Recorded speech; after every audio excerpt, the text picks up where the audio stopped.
जगहों से जो राजा है अन्य, वह भगवान श्री कृष्ण से इस प्रकार अपनी जो हार है उसको स्वीकार नहीं कर पाते हैं।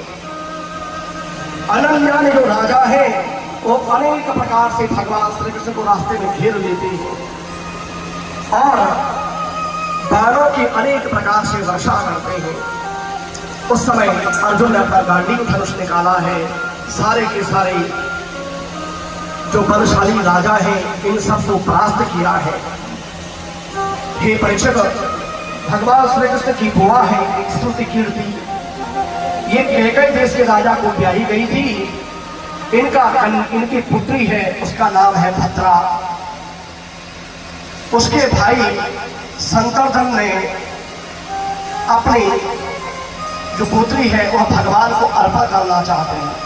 देखो, भगवान के जो सब विवाह हैं वो सब ऐसे हैं, कोई बुआ की बेटी के साथ में है, कोई किसी के साथ में है। इसीलिए कहा, भगवान ने स्वयं कहा है कि देखो, जो कुछ मैंने उपदेश किया है वह तो स्वीकार करने के लायक है, लेकिन मैंने जो किया है वह कदापि इस संसार में स्वीकार करने के लायक नहीं है। अपनी बहनों के साथ साथ भगवान ने विवाह किया हुआ है। मध्य प्रदेश के राजा हैं, इनकी एक पुत्री है, बड़ी लक्ष्मी संपन्न है, सुलक्षण है।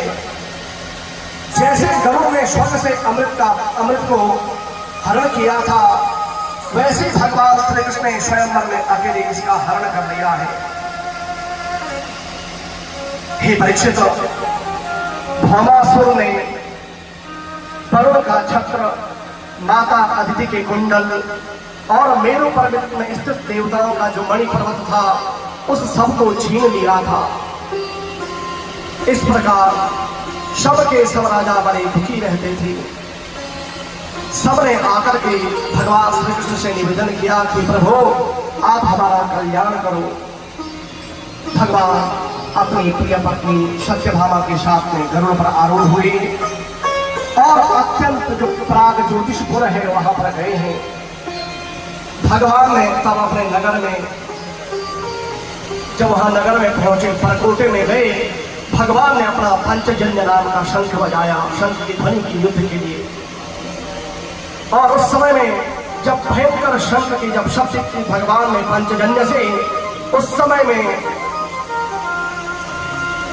इस मुर नाम के दैत्य की नींद खुल गई है। त्रिशूल उठा करके आता है, वह भगवान से युद्ध करता है, परंतु भगवान के चक्र से उसका वध हो जाता है। अपने पिता की मृत्यु से क्रोधित होकर के उसके 7 पुत्र थे, वह भगवान से युद्ध करने के लिए तैयार होते हैं। उनका एक पीठ नाम का दैत्य था और वह पीठ नाम के दैत्य के उन्होंने सेनापति बनाया। भगवान ने इन सबको परास्त किया है युद्ध में। तत्पश्चात भगवान अनेक प्रकार से दुष्टों का संहार करके, इसका पुत्र है नरकासुर, वह विशाल सेना लेकर के भगवान से युद्ध करने के लिए आता है।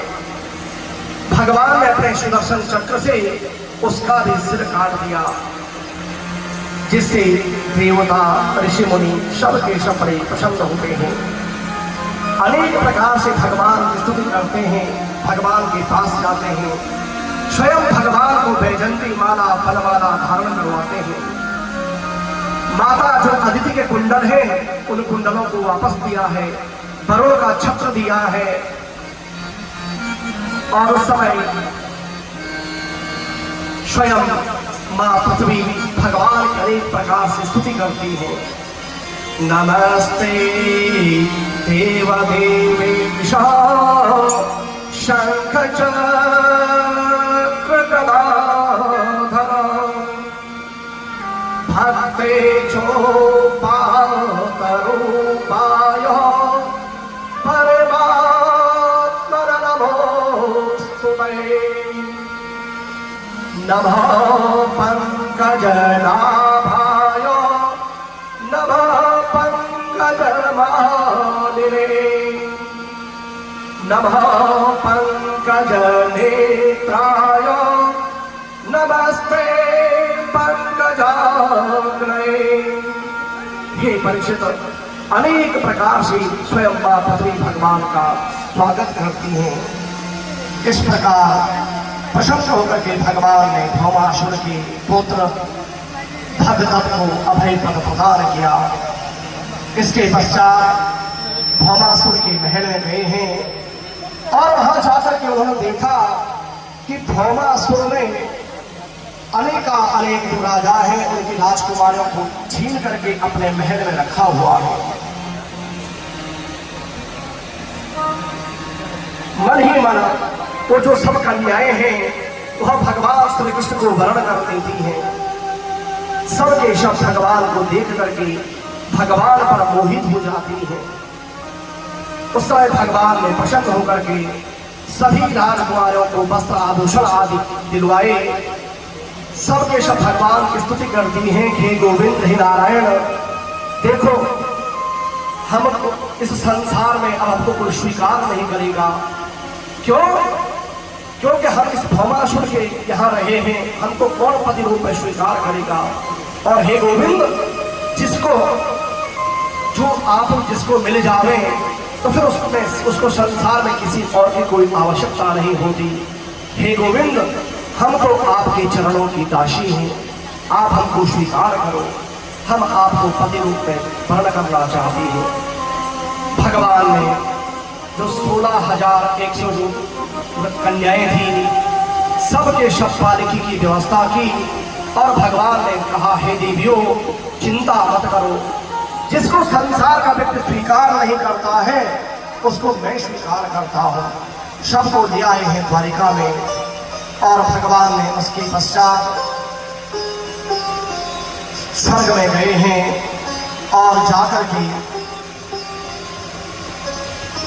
सत्यभामा के शयन में गए। माता अदिति की जो कुंडल है वह माता अदिति को लौटाए।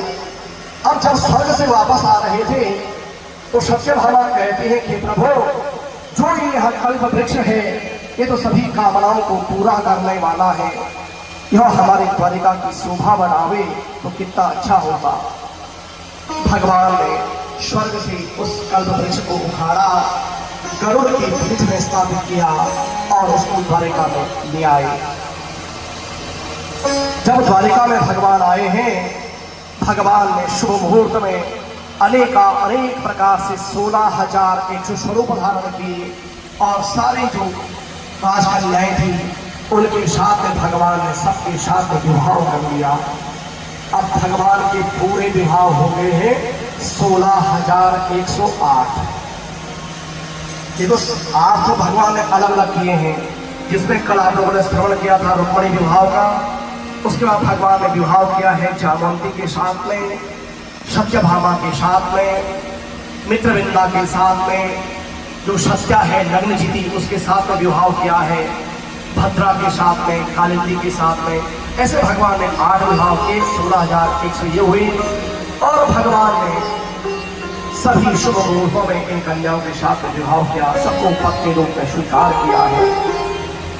और भगवान ने जो इतनी पत्नियां हैं सबके गर्भ से 10-10 संतानों को जन्म दिया है। अब आप जोड़ लो भगवान का परिवार कितना बड़ा है। 16,108 तो पत्नियां हैं और उसमें 10-10 बच्चे हैं। परिवार देखो भगवान का कितना बड़ा लंबा चौड़ा है। ये परीक्षित प्रद्युम्न कहा बड़ी कांतिमान है, ये कामदेव थे।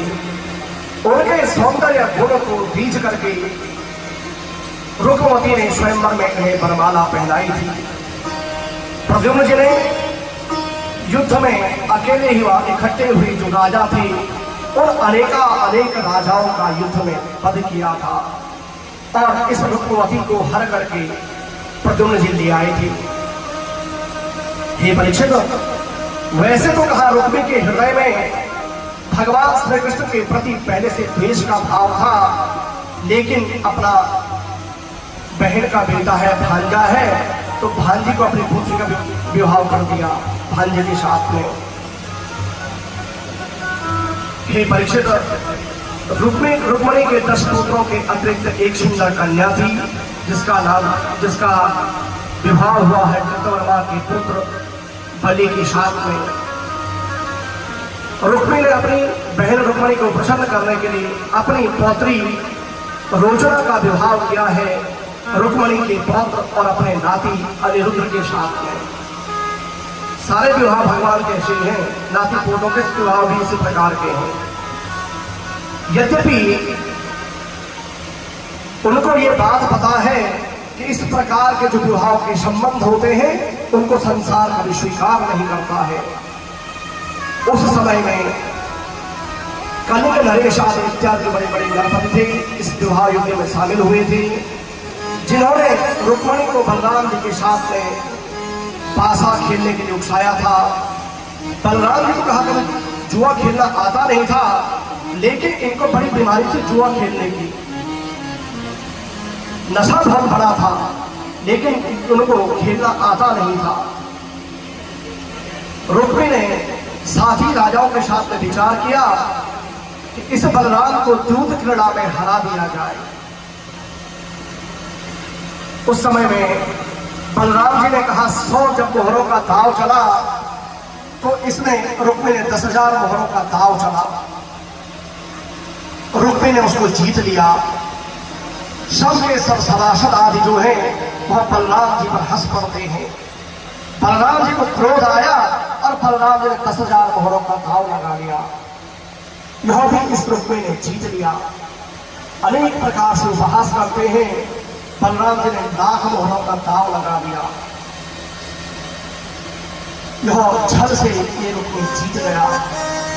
इस प्रकार जो कलिंग नरेश आदि थे अनेक प्रकार से बलराम जी का उपहास करते हैं, लेकिन उसमें आकाशवाणी होती है कि तदा बलब्रह्मो वाणी बलेने वचितो मह धर्मतो वचने नेव रुक्मी वदति मे मृषा